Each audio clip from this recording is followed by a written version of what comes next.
16장 1절로 4절까지 보겠습니다.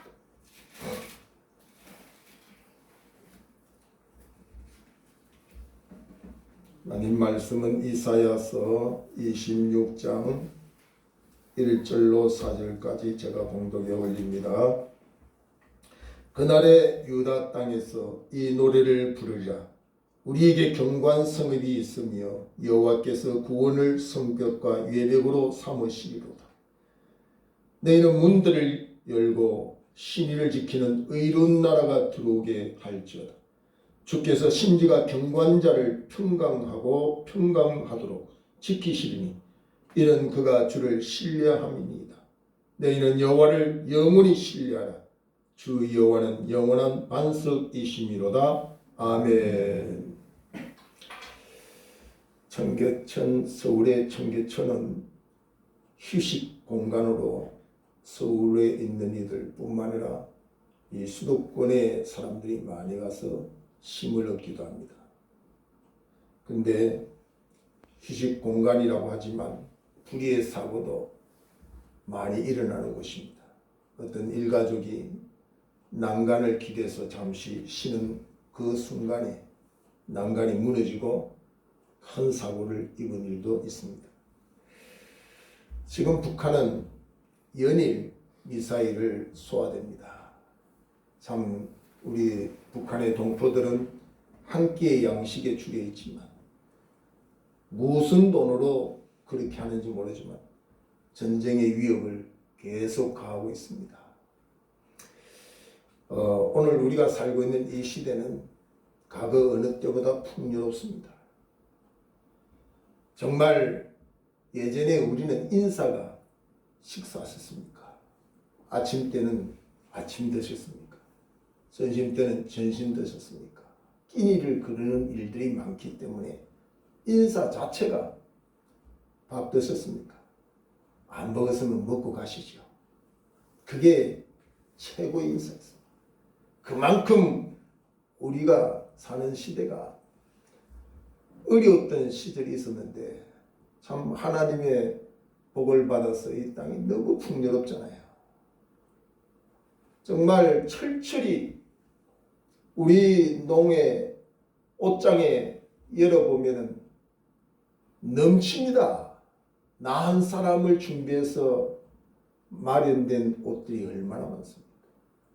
한 번도 안 입고 철을 지나가는 옷들도 수없이 많고 신발도 그렇고 이제는 옷 하나가 없어서 귀여워서 그렇게 살아왔던 우리나라 아닙니까? 이렇게 풍요의 현장을 만끽하면서도 오늘 현대인들의 입술에는 불안하다, 두렵다, 겁이 난다, 마음이 좋았다가 슬펐다가 우울의 정세를 보이고 공황장애라고 하는 예전에는 병명도 모르는 병들이 지금 난무해져 있습니다. 특히 우리나라는 OECD 국가 중에서 자살 1위라고 하는 불명예의 나라입니다. 이렇게 풍요로운 땅에 왜 이렇게 살고 싶지 않는 사람들이 많아서 스스로 목숨을 끊을까요? 그것도 10대에서 30대까지는요 정말 꿈이 많은 시절입니다. 뭘 내가 못하겠냐고 야망과 정말 넘치는 그 힘을 가지고서 나아갈 때입니다. 근데 10대에서 30대의 사망 원인이 자살입니다. 자살. 최고의 사망 원인이 그 젊은이들이 왜 죽느냐? 병들어서 사고당해서 그렇지 않습니다. 스스로 이 땅에 살기가 너무 힘들어서 스스로 목숨을 끊는 안타까운 현장이 우리가 살고 있는 우리의 이웃이고 우리의 동네에 있다는 사실을 생각할 때 참으로 안타깝습니다. 코로나 시대에 건강을 유지해 보겠다고 백신을 맞았는데 백신의 후유증으로 고생하는 일도 있습니다. 불안해서 3차를 어떻게 맞겠느냐 두려워서 망설이는 이들도 많이 있습니다. 왜냐하면 우리는 한치 앞일도 알 수 없습니다. 우리가 박사학위를 따도 한치 앞일을 알 수 있는 박사는 없습니다. 그 안다고 하거든 그건 거짓말입니다. 하나님이 우리에게 제한된 능력을 주셨는데 바로 단 1분 1초의 미래도 우리가 알 수 없도록 하나님 만들어놨어요. 우리는 오늘의 현실을 충실히 사는 게 중요한 거죠. 괜히 뭐 내일이 어떻고 떠들어대는 사람들, 그건 교만한 겁니다. 교만한 거예요. 물론 하나님의 비상섭리 가운데 때를 따라 특별하게 예언의 은혜를 허락하여 주시는 경우도 있지만 잘 분별해야 됩니다. 보편적으로는 다 내일을 알 수 없어요. 한치 앞일도 알 수 없습니다. 여러분, 서울의 삼풍백화점이 무너질 걸 아는 사람이 저녁 반찬 구하러 백화점에 가는 경우가 있겠습니까? 몰라서 가는 거죠. 거기 다 무식해가지고 초등학교도 안 나왔기 때문에 가는 게 아니에요.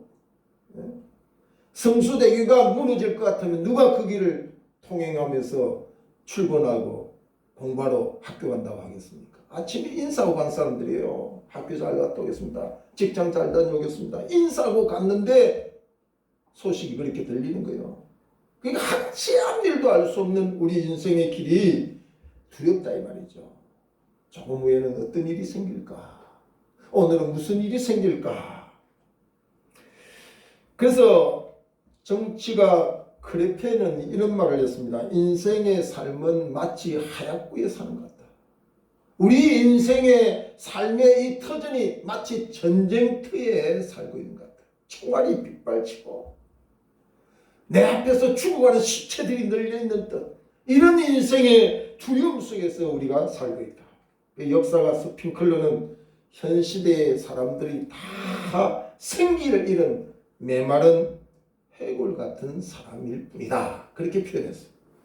그래서 현대인의 그 특징 중에서 찌푸린 이마살, 참으로 에스겔 꼴짝의 해골을 본 에스겔의 한상같이 부한 물질을 가지고 자랑하고 있고 배운 지식을 가지고 자랑하고 있지만 마치 메마른 뼈들이 움직이는 같이 생기가 없는 인생의 삶을 사는 것을 우리가 많이 보게 되는 겁니다. 근데 사람들은 이 두려움 현장, 이 염려와 걱정과 불안의 현장을 외형적으로 뭔가 갖추면 해결되겠지. 그래서 공부하고 배웁니다. 돈을 많이 벌어서 두려움을 이겨보려고 합니다. 권력과 명예를 쌓아서 그 문제를 해결해 보려고 합니다. 그러나 실상 그 문제로 해결될 수 없다는 것을 손에 쥐고 난 후에야 깨닫게 되는 거죠. 오늘 성경은 분명히 우리에게 말씀하고 있습니다. 그런 것들을 통하여 우리의 두려움과 공포와 염려를 이길 수 없다. 외적인 큰 집을 마련했더니 두려움이 없더라. 큰 차를 마련했더니 두려움이 없더라. 그건 전부 다 속이는 마귀에게 이끌려서 생각하는 거예요. 잠언 17장 22절에 보니까 마음의 즐거움은 양약이라도 심령의 근심은 뼈를 마르게 하느니라. 심령이나 마음은 외형이 아니라 내면을 말합니다. 외형을 아무리 갖추어도 그것 가지고 양약이 될 수 없고 그것 가지고 뼈를 마르게 하는 일을 그칠 수 없다는 이야기입니다. 우리의 뼈를 마르게 하는 것을 그치게 하고 우리의 심령의 양약이 되어 우리를 건강하게 하는 일은 내면의 문제라는 사실입니다. 그래서 요한복음 14장 27절에는 평안을 너희에게 끼치노니 곧 나의 평안을 너희에게 주노라. 내가 너희에게 주는 것은 세상이 주는 것 같이 아니하니라. 평안을 너희에게 끼치노니 그랬어요. 그 평안을 끼치는데 누구의 평안을 끼치느냐? 나의 평안을 너희에게 끼치노니. 이 나는 누굽니까? 예수 그리스도. 예수 그리스도께서 직접 말씀하시기를 내가 너희에게 평안을 끼친다. 그러므로 평안은 우리의 노력을 통해 이루어지는 게 아니라는 이야기입니다. 외적으로 부를 쌓고 지식을 쌓아서 평안을 이루는 게 아니라는 겁니다. 우리가 평안을 이루는 것은 주님이 주셔야 가능하다는 사실을 기억하시고 이 아침에 예배하는 우리의 심령 속에 평안을 부어주시기를 주의로 축원합니다. 평안은 주님이 주시는 거예요. 그래서 그 언어의 뜻을 보면 끼친다는 것은 상속한다는 뜻이에요. 상속한다. 내 공로가 없어요. 여러분 상속받는 자식이 부모의 유산을 상속받으면서 자기 공로가 어디 있습니까? 부모가 해놓은 거 그냥 받는 거지요. 바로 주의 평강은 주님이 가지고 있는 걸 우리에게 상속하는 거예요. 우리에게 끼치는 거예요. 우리에게 주는 거예요. 그러므로 능동적인 일이 아니라 수동적입니다. 수동적. 그걸 받는 거예요. 오늘 거부하지 않기를 주의로 축원합니다. 이 평안을 연기하지 말고 직접 지금 받으시기를 주의로 축원합니다. 하나님의 말씀은 약속하셨고 그 말씀을 수용하라고 환영하는 이들에게 진정한 평강을 허락해 주실 줄로 믿습니다. 어떤 사람이 저한테 그런 이야기를 했어요. 너무 힘들어서 주님 빨리 좀 데려갔으면 좋겠다고. 그게 신앙생활 안 하는 사람이 아니죠. 그죠? 신앙생활 해도 이렇게 세상은 힘든 거예요. 그러니까 주님 왜 나를 빨리 안 부르는지 모르겠다는 거죠. 그러면서 하는 소리가 단 하루라도 좀 걱정 안 하고 살았으면 좋겠대. 단 하루라도 내 마음에 평안을 유지하고 살았으면 좋겠대. 그거 믿는 사람인데 그런 말을 하더라고. 그래서 내가 염려하지 말고 기도하세요. 목사님은 나 같은 형편이 안 돼봐서 그 소리 안 돼도. 참 우리의 염려가 대신할 수 없지요. 사람이 누가 대신하겠습니까? 부모도 자식의 염려를 대신 못합니다. 어느 자식이 부모의 걱정을 대신하겠습니까? 세상은 다 자기 한계에 그칠 수밖에 없어요. 사랑하는 내 자식이 죽는다고 해서 나가 대신 죽을 수 있습니까? 못합니다. 그건 영역이 딱 구분되어 있어요. 영역이.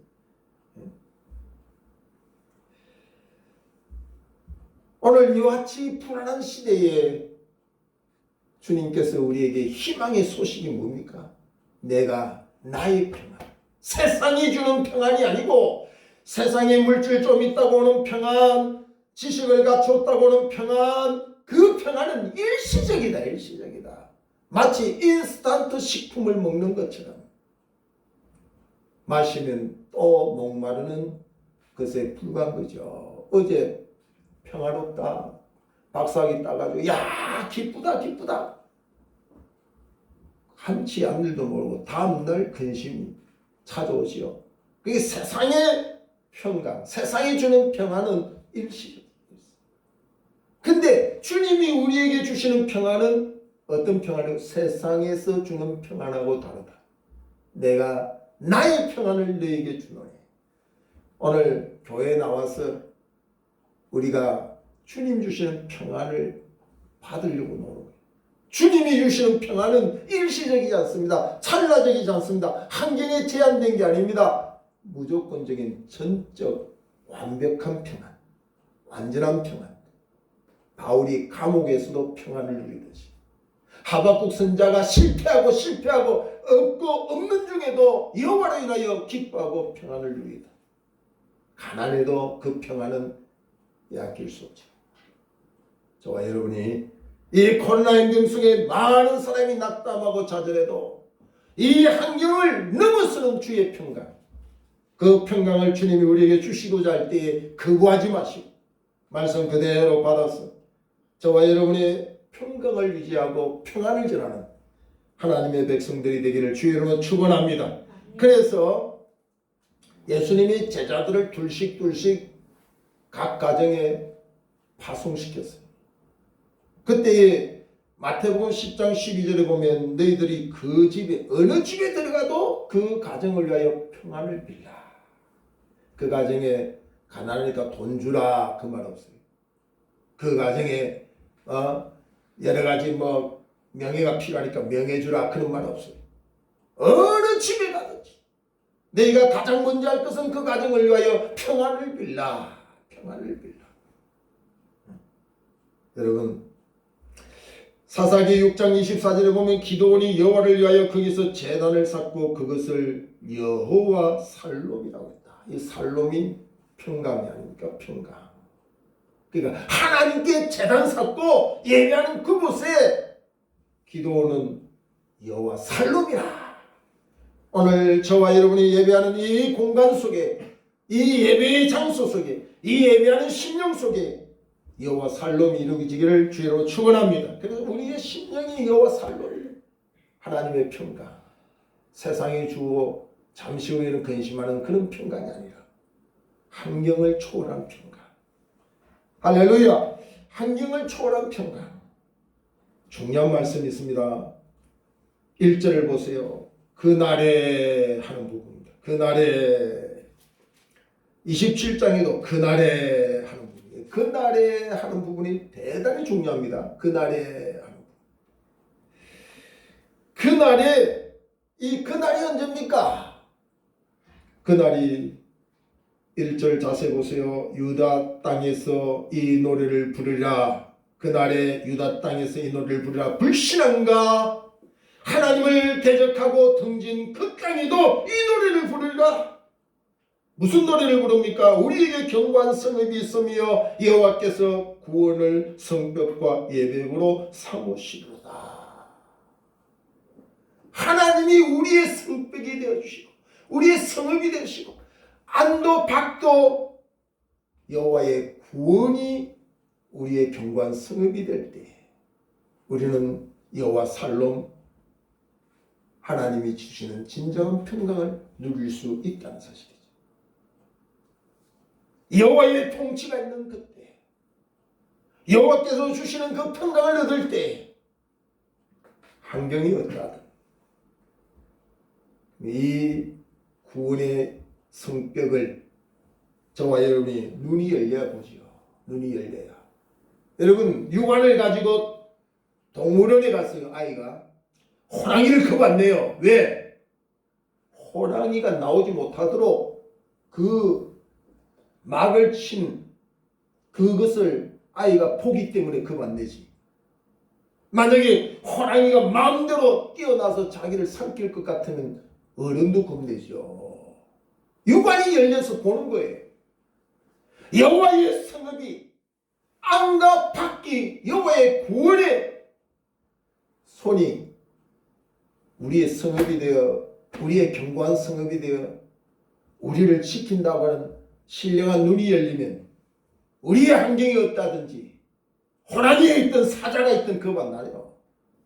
그런 복을 받기를 주의 이름으로 축원합니다. 눈이 열려야 돼. 눈이 육안이 아니라 영안이 열려야 그걸 보는 거예요. 오늘도 이 땅에 똑같이 교회 나오는데 어떤 사람 두려워서 견딜 수 없어. 그러나 신령한 눈이 열린 사람은 여호와께서 내 안과 밖이 구원의 성읍으로 구속하신 은혜로 나를 보호하실 것에 대하여 생각할 때 지금의 내 환경이 두렵지 않는 거예요.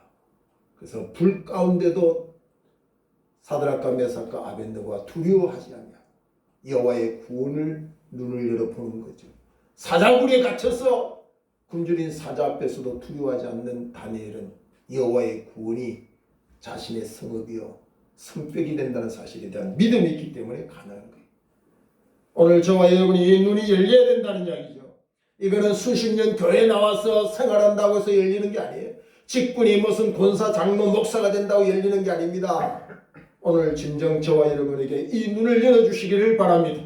그래서 여호와께서 내게 끼치는 그 평강이 내 심령에 찾아오는 것을 기억해야 돼요. 바라봐야 된다. 이 평강이 너무 귀하기 때문에 유대인들은 인사가 살롬입니다. 살롬 그게 인사입니다. 돈이 있고 권력이 있고 지식이 있어도 살롬이 없다, 평강이 없다, 그건 복이 아닙니다. 그런 가정이 엄청 많습니다. 뭐 태산 같은 재물을 쌓아두고 살롬이 없어서 형제가 원수가 되고 부모 자식이 화평을 누리지 못하고 성경은 많은 떡 한 조각을 가지고도 화평하고 평안한 가정이 복되다고 그랬잖아요. 육선이 가득하도 다투고 싸우는 그 가정이 복 있다고 말하지 않습니다. 물질에 있고 없음이 평강을 만들어내는 게 아니라는 이야기입니다. 하나님이 우리에게 주시는 그 평강. 시편 127편 1절 이하에 보면은 우리가 집을 짓는 일도 우리가 성을 지키는 일도 우리가 아침에 일찍 일어나서 수고하고 저녁 늦게 누우는 일도 우리가 모든 일을 하나님이 결제하지 않으면 아무 의미가 없다. 계획 아무리 너희들이 세워봐라.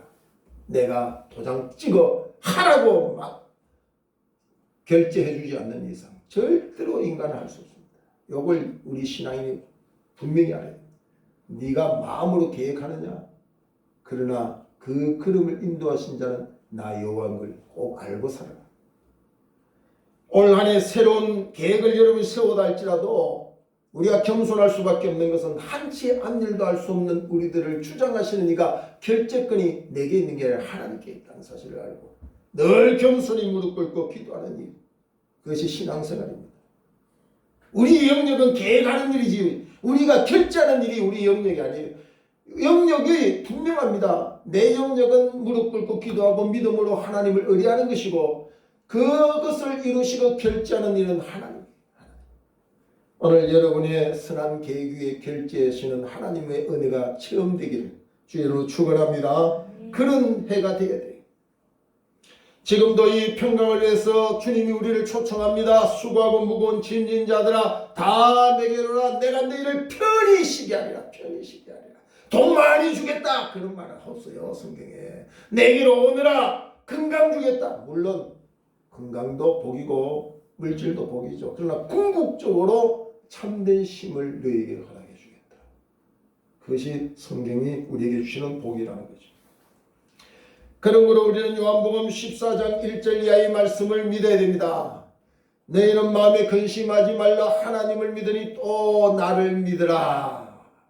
요 믿음이 중요한 거예요.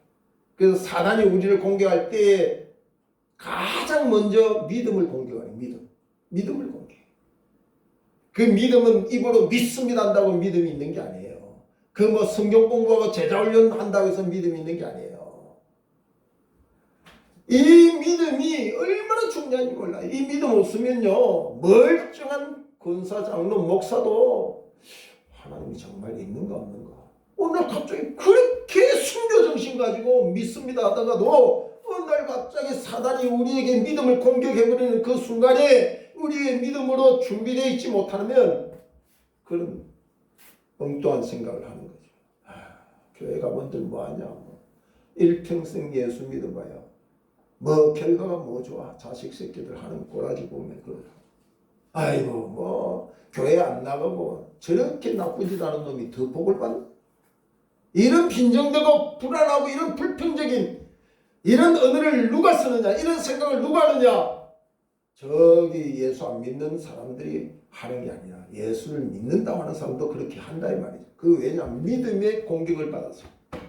그래서 우리에게 하나님의 전신갑주를 입으라.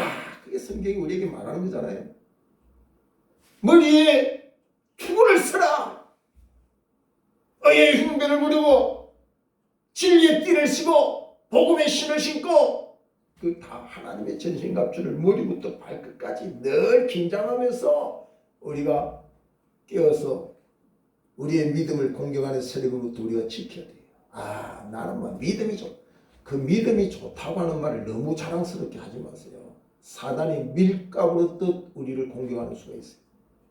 여러분 베드로만큼 믿음이 좋은 사람이 누가 있어요? 네? 근데 예수님이 베드로의 지금의 그 혼장담의 소리를 듣고 뭐라고 이야기합니까?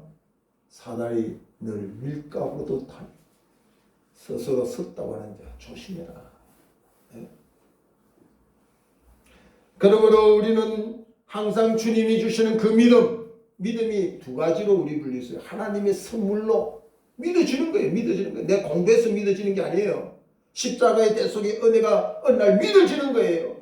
구속받은 그 은혜가 너무 감사해서 믿어지는 거예요. 그건 내 공부해서 믿어지는 게 아니라 하나님의 선물이라는 거예요. 그 구원받은 하나님의 선물적인 믿음이 있고 내 생활 속에서 주님을 의지하는 믿음이 있어요. 그래서 구원받은 하나님의 선물 믿음은 절대로 변함이 없습니다. 진짜 내가 구원받은 하나님의 선물 믿음을 가지고 있으면 두려워할 이유가 절대 없어요. 뭐 내 생활 행위가 좀 어떻게 하니까 그거하고는 상관없이 십자가의 대속에 그 보혈로 100% 다 구원시켰기 때문에 절대로 그 믿음 바뀔 수 없습니다. 그러나 우리의 생활 속에 의지하는 믿음은 날마다 변동이 있어요. 100% 믿어졌다가 50% 믿어졌다. 그래서 뭘 우리가 정신 차려야 되냐면요, 구원받을 믿음에 대하여 걱정할 게 아니라 생활 속에 믿음이 이렇게 엉터리 되는 거. 내 부모가 부모 된 것은 내가 행동을 어떻게 하든 관계없이 부모는 부모지요. 그렇잖아요. 내가 뭐 그 부모 말 좀 안 듣다고 해서 호적에 빼버리고 또 말 들으면 붙여주고 그런 경우가 없어요. 그러나 생활 속에 보면 저 사람 내 아버지인가? 너무 무심하네. 이런 생활 속에 신뢰에 대한 믿음이 변동이 있다면, 그 신뢰의 믿음이 변동할 때 누가 공격하냐? 사단이 공격해. 봐라 맞잖아. 그렇기 때문에 생활 속에 신뢰의 믿음이 변동 없도록 뛰어 기도하고 말씀에 서야 된다는 거지. 우리는 이제는 절대로 그리스도 안에 정죄함이 없고 송삼이 없는 하나님의 권속이 되었어요. 죄와 사망의 법은 나를 간섭할 수가 없어요. 이제 죄와 사망의 법이 나를 절대로 공격할 수가 없다는 거예요. 믿으세요. 믿어. 뭐 666을 받아 왜 걱정합니까? 죄와 사망의 법은 나는 상관없어요. 예수 안에서 그의 구속함을 통하여 온전히 구원받았기 때문에 평강을 누리세요. 이제는 우리가 생명과 성령의 법만 우리에게 해당되는 거예요. 구원받은 자라. 구원 안 받았으면 모르겠지만 구원받았다고 한다면 우리는 이제 생명과 성령의 법만 우리에게 주장하셔서 우리의 삶은 평강을 누릴 수 있습니다. 너무 중요한 말씀입니다. 여러분, 이 성읍이라고 하는 말, 경관 성읍이라는 이 성읍이라는 말은요, 힘의 상징입니다. 안전의 상징. 어떤 성읍을 가지고 있느냐에 따라서 그곳에 있는 이가 안전을 금하는 거예요. 그러니까 성읍 안에 있느냐 밖에 있느냐가 엄청 차이다. 근데 저와 여러분은 성읍 안에 있음을 꼭 알아야 됩니다. 성읍 안에.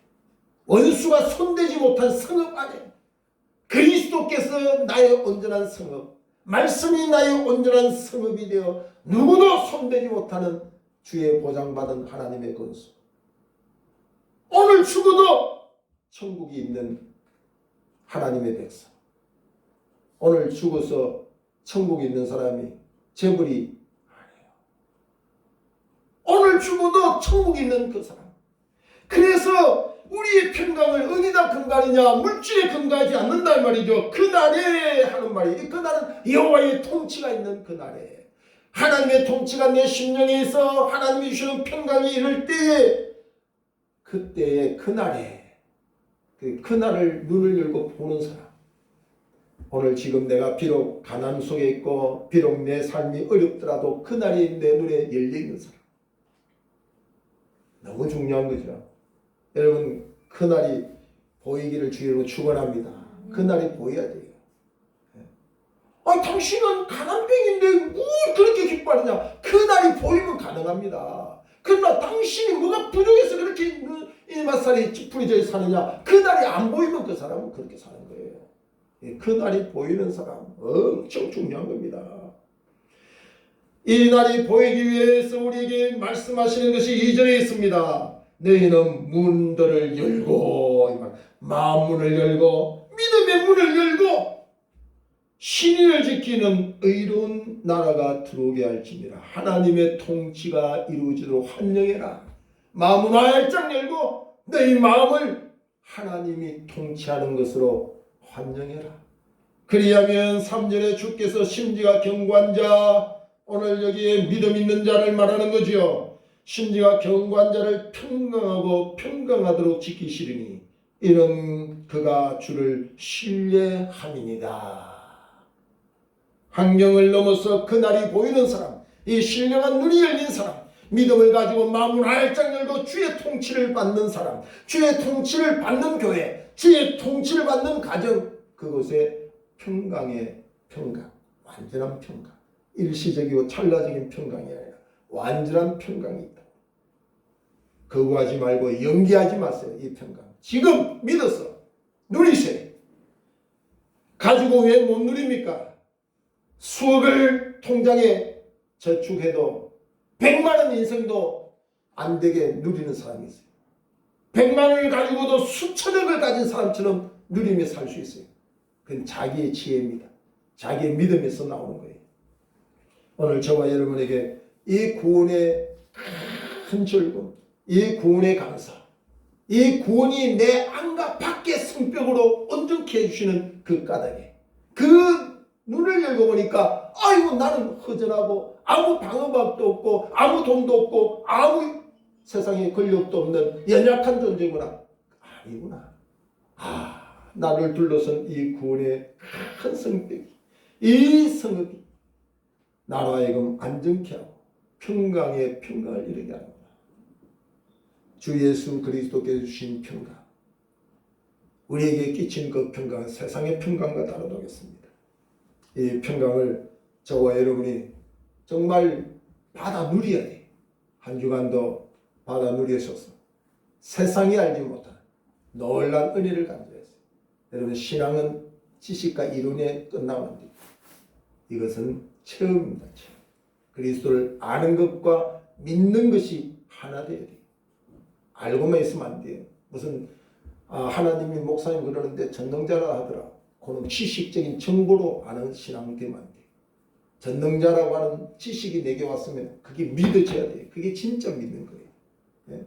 누가 총을 가지고 쏘아 죽인데도 지식으로 끝난 사람은 금방 모른다 해요. 그러나 그것이 지식이 믿음으로 온전해질 때, 그것이 그리스도의 장성한 불경으로 성장하는 거예요. 이 믿음이 있어서 여러분에게 허락된 큰 구원의 즐거움, 주께서 주시는 그 평강이 우리 속에 가득 차기를 주의 이름으로 축원합니다. 기도하겠습니다. 하나님 고맙습니다. 불안한